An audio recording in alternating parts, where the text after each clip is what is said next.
At the beginning of the poignant French drama Down by Love, we depict in the first scene Anna Amory, who is trapped behind the walls of what seems like an unending jail term, her heart burdened by the weight of an unconfirmed crime. She makes a fateful choice as a result of her desire to be in touch with her family, since, as we can see, she is being transported to a different jail. Once there, Anna is told to complete every requirement before being allowed into her room. Before making the long journey to her suite with the jail official, Anna stands for her photographs to be taken and have all of her belongings checked out. Anna meticulously observes her new surroundings, paying close attention to every detail as she steps into her new home for the first time. Anna begins interacting with her fellow inmates once they join her. Sonia, who regularly stands out among them for her initial enmity towards strangers, crushes Anna's hopes for a quiet stay. Ada and Zoe, on the other hand, intervene, suggesting that Sonia use a gentler tone and approach Anna with kindness. Anna, however, still sports an ice-sculpted face of indifference. As they talk about matters vast and trivial alike, the boundaries that divide them start to fall away. They notify Anna that a fashion show will be staged upon the arrival of the Minister of Justice. In the following scene, we observe the inmates in the kitchen cooking, smoking, and laughing. In the middle of their euphoria, the film introduces Jean Firmino, the prison's determined and steadfast director, who steps into the kitchen unexpectedly, leading the girls to disperse and return to their assigned roles. Jean approaches them, sternly warning them against smoking in the kitchen, and informing them of the potential consequences. Even though Anna's presence will throw his regular routine into a loop, Jean works relentlessly to uphold order inside the jail. He addresses Anna and advises her to keep a low profile. Another prisoner, named Pillar, is reluctant to provide Anna with an outfit, but since Ada urges Pillar, the latter eventually lends Anna her last loose dress. Anna takes matters into her own hands with strength and determination, cutting away extra fabric to make an outfit that accentuates her lovely body. Then she is called upon to embark on her first runway. As she radiates confidence, Anna captivates everyone. She exudes beauty and charisma as she moves down the catwalk, catching Jean's attention and sparking a connection that goes beyond the gates of the jail. In the ensuing scene, Jean visits Anna at her request. She implores him to safeguard her place in the kitchen, after her impending trial in Paris. However, Jean informs her that they will certainly need someone to cook, but he soothes her by saying that he will find a solution, aiming to bring a little bit of comfort.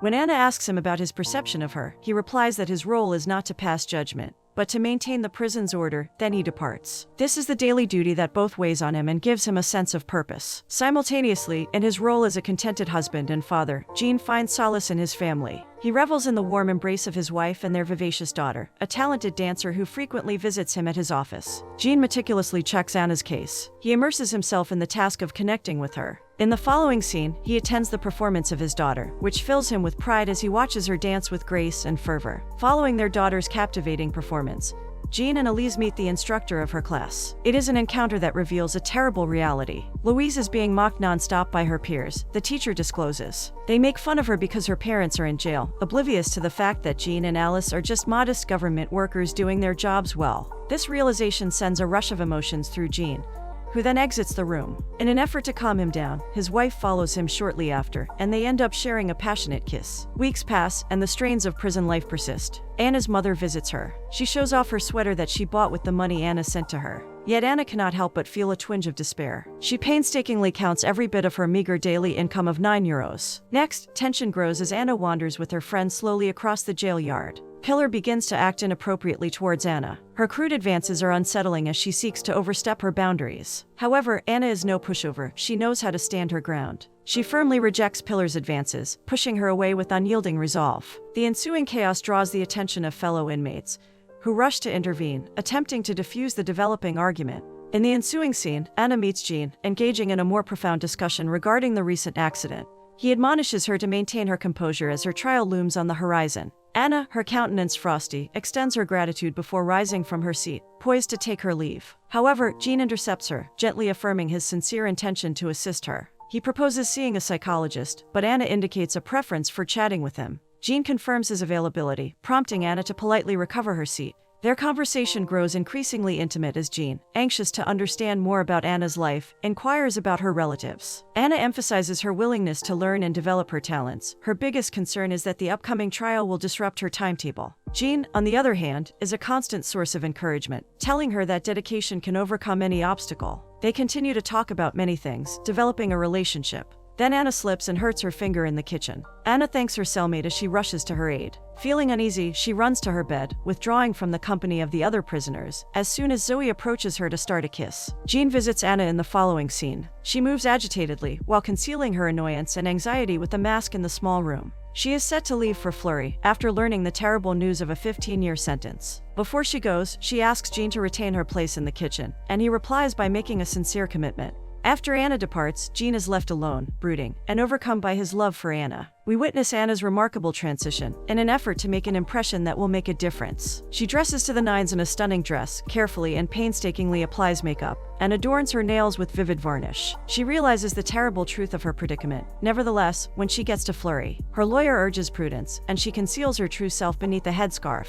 Anna writes a loving letter to Jean while she is confined behind the facility's gates. She is frank about her fears, and the strong feeling of attachment she has to her room and the kitchen in it. A soft grin crosses Jean's lips as he reads her words, showing his admiration for her. The next morning, when Jean attends Anna's hearing, a foreboding cloud of worry hangs over him. When he can't step into the courtroom, he comes to the startling revelation that things might not be as they seem. Uncertainty casts a shadow. Anna and Jean meet together once more at the prison. He informs her that her initial 9-year sentence has been lowered, and he suggests an appeal that may make her term even shorter. Anna seeks advice, while admitting his influence on her future. He responds by offering a chance to take up a new position outside of the kitchen. She is responsible for managing the necessities, while attending to the requirements of the other prisoners. Their worlds progressively entwine as the gravity of this obligation sets in. In the constraints of an office, Jean proudly watches as Anna adjusts without difficulty and develops an increasing clientele. He experiences a great sense of accomplishment, which fills his heart with joy. Their hands occasionally touch as they labor side by side, triggering feelings they can no longer suppress. Although Anna studies literature in the classroom, her thoughts frequently stray to romantic relationships, as she muses on their enigmatic beginnings and erratic effects on people's lives. She realizes the intense feelings she is experiencing, and is moved to write a sincere letter of appreciation to Jean. Pillar stands guard as he enters the library, keeping a tight eye on Anna's every move. Jean approaches, sensing an underlying tension in the atmosphere. He takes a seat, and the weight of the moment hangs palpably in the air. Anna breaks the tension with a light-hearted laugh, playfully insinuating that he is the reason for her predicament. A note is discreetly left on the table, a silent testament to unspoken emotions. Jean gently accepts the letter and begins to peruse its contents, uncovering Anna's heartfelt sentiments woven into her words. Anna's confession about the ceaseless thoughts of him that occupy her mind fills him with a sense of longing and connection. Knowing the impossibility of their relationship, she implores him to arrange her transfer to a distant jail, and a pang of sadness tugs at his heart. A fight breaks out inside the prison walls as dusk falls, putting one of the inmates in a horrific situation where she tragically loses her young child. Pillar hit her with a blow. Jean's heart aches as he is taken from his peaceful sleep and hurried to the prison. He comes with a heavy heart, deals with the emergency immediately away, and resolves to stay at the facility till daybreak. As he issues the order to separate Pillar from the other detainees, he struggles with the seriousness of the situation. Jean visits Anna's office in the following scene. Anna instantly draws away as he attempts to delicately touch her face. Nonetheless, a flood of need washes over him, and he grabs her face and kisses her passionately. He develops a strong bond with Anna, which absorbs him entirely as their yearning leads to an unceasing exchange of passionate kisses. Jean is astonished by the depth of his feelings when he returns home.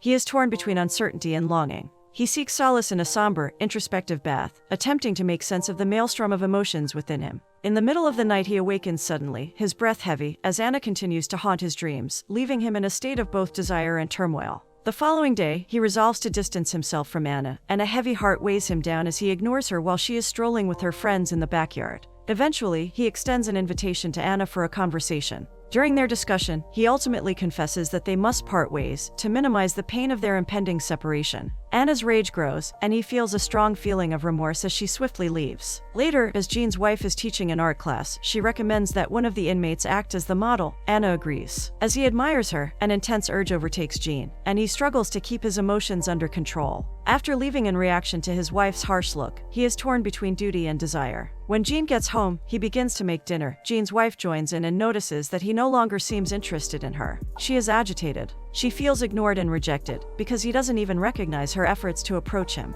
When Jean sees Pillar the next morning, she speaks of countless punishments. Pillar's desire to speak out, as well as her implicit threat regarding his relationship with Anna, make him nervous. Pillar threatens Jean, but he disregards it and pursues her, only to discover that she has changed. He immediately urges her to return to the computer office. There, Gene takes it upon himself to trim Anna's hair, the intimacy of the moment stirring his emotions. In an unexpected turn of events, Anna takes the scissors and playfully cuts Gene's hair, and a rush of desire and excitement overtakes him as she teases him and draws him closer. Over time, as Gene continues to drift apart from his wife, he dedicates an increasing amount of his time to his relationship with Anna, his heart torn between love and duty. After his private moments with Anna, in the next scene, Gene is invited to a conference with the jail wardens. He feels anxious as soon as he realizes that his subordinates are aware of the whispers spreading throughout the prison. Their sharp interrogations, which criticize his choice of Anna as the stock manager without first consulting them, cause him to lose his calm. As he vehemently defends himself, Gene feels his emotions roiling within of him. He insists that it will only occur once a week, despite Anna's already substantial involvement in maintenance tasks. When confronted with their inquisitive looks, he replies, recognizing that people tend to engage in conversation within confined settings, and it's beyond their control. Simultaneously, Anna's mother pays her a visit, triggering a complex whirlwind of emotions. Following a consultation with a fortune teller, her heart sinks upon learning about her daughter's romantic involvement. An internal storm rages within her as her mother earnestly urges her to terminate the relationship. The turmoil within Anna intensifies, culminating in an abrupt conclusion to their encounter, leaving her in a state of emotional upheaval. Gene visits Anna in her confinement, burdened by anxiety, in a sincere effort to quell the prison chatter. He takes his phone, after some alone time with her, to tape a special moment. He discovers that the inmates are covertly sharing Anna's phone, which she owns. Anna gives him her phone number so they may stay in touch, which she delicately writes on his palm in exchange for additional calls. As he goes unexpectedly, Gene admits that he misses his family. Immediately after saying this, he is struck in the face. As he leaves, Anna starts to cry. The more Gene tries to create a balance between his time with his wife and daughter and his mounting sense of emptiness, the longer he is away from them. He is emotionally perplexed by Anna's lack of response to his constant texts. At work, Gene makes up a justification to narrow the gap. As he instructs his secretary to call Anna to his office for cleaning duties, his heart is pounding. When they are by themselves, they have a tense dispute, their voices heaving with the weight of their unresolved feelings. Insisting that she is not an object, Anna raises her voice, her annoyance evident. Gene's heart aches as he endeavors to pacify her, and the situation escalates when Anna retrieves a gun from his office, her actions sending shockwaves through his very core. Ultimately, they manage to reconcile, and Gene's heart soars as he reassures her of his unwavering support, sealing their renewed connection with an embrace on the balcony. Gene is troubled by his wife's apathy at home. His wife, who notices his attention, suspects him of cheating, casting a cloud over their once intimate relationship. That evening, inmate Anna and her companions plan a pajama party. When Anna snaps some provocative photographs for him, she unintentionally sets in motion a chain of events that will wreck his life. When his wife discovers the late-night texts, it breaks her heart and exposes his adultery. At first light, the pair want to renew their sensuality, but Anna's constant phone calls sabotage their plans. Anger grows as Gene's wife grabs the phone and throws it away. Their mutual anguish is clear to see. Anna continues to wait for a response at the same time, her worry growing with each missed call. Feeling unwanted and abandoned, she succumbs to heavy tears, her anguish piercing through the telephone lines. In a last-ditch effort to soothe her emotions and find comfort in never-ending sleep, she turns to swallowing medication. With concern for Anna's well-being filling his chest, Gene rushes to the hospital to reassure and comfort her. He holds her in his arms as Anna clings to him in the hospital room. Their embrace offers a lifeline among the waves of their emotions. Later, Gene seeks solace in alcohol at a nightclub, as his sadness and guilt weigh him down. Thoughts of Anna dancing upset his fragile tranquility, but he soon learns that she is altogether someone else. A surge of disappointment washes over him as a confrontation ensues, resulting in Gene being struck in the face before he swiftly departs. In a later scene, Gene makes an effort to pay Anna a checkup visit at the hospital. The stringent guidelines that restrict wardens from entering,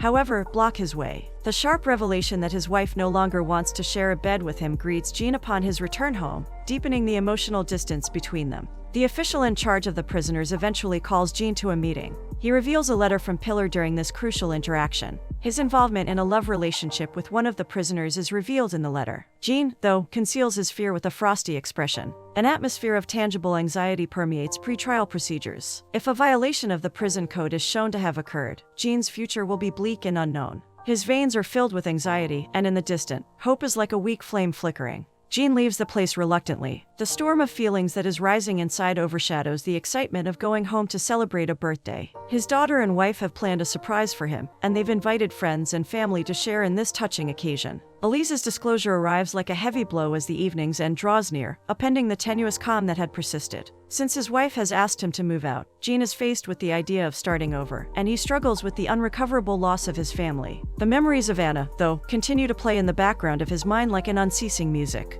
Then, as he prepares to surprise Anna, Gene's heart flutters with excitement. He makes his way up to the roof, where he conducts a brilliant fireworks show. Anna looks up at the sky as her heart beats in time with the brilliant flashes of color. In a phone call, Anna conveys her ardent wish to spend a day together after her upcoming release, in a voice that is trembling with passion. Their voices carry the hope of a love that triumphs over all obstacles. After having a romantic encounter in the hotel room, fears and doubts lurk under the surface like shadows. Gene's compassion is tested by Anna's vulnerability, but he reassures her that their love will endure, whatever comes. A SIM card and a lighter that Gene buys while out shopping represent his dedication to keeping in touch with Anna. Without his knowledge, the camera films his secret, and anxiety sets in. Gene, who is returning home to pick up his child for school, is torn between wanting to make things right with his wife and knowing what his heart wants. As Elise questions him about his love for Anna, his inability to express it weighs heavily on him. In addition to confessions, there is a touching hug that carries the weight of a failing marriage. Unknowingly cutting off his connection to Anna, Gene unintentionally forgets his phone. An emotional storm breaks out when his wife answers Anna's phone. As Anna struggles to make the unattainable decision between love and family, desperation and anguish consume her. After discovering his lost phone, Gene's anxiousness increases as he tries to contact Anna, but the prospect of a police encounter clouds his efforts. As Gene is being inspected, and Anna is being transferred to a separate prison, she realizes the tragic toll their love has had on both of them. Anna's heart breaks as she sees Gene being searched. A tremendous combination of dread and defiance drives Gene's steadfast refusal to accept guilt, as the walls of the interrogation room appear to shut in around him. Gene's emotions are in a tailspin as he mulls putting Anna on the hook for the crime, while the investigator holds up a lifeline. A lawyer's advice is sought by the jail director when he refuses to blame it on Anna for seducing him. Desperation drives Gene to visit Anna in prison, but the confrontation with an unknown guy leaves his heart battered and bruised. His plea to Anna is a raw outpouring of emotion, a final attempt to hold on to the love that has cost him so dearly. Next, watching his daughter's performance, pride and sorrow intermingle as he witnesses her talent shine in the spotlight. Simultaneously, Anna's visit to the hospital is fraught with inner turmoil. The decision to take abortion pills weighs heavily on her conscience, and she grapples with the agonizing choice before her. A year later, in the last scene, the courtroom is a boiling pot of feelings. The reminders and cautions of Gene's lawyer ring in his ears as he moves ahead, but Anna captures his attention irresistibly. They have a wordless exchange of feelings as their eyes lock: love, desire, sorrow, and a profound sense of relief. They take comfort in one another's grins as they notice the courthouse fading away. The cautionary story that Down by Love spins warns of the repercussions that might result from chasing forbidden love and disregarding social standards.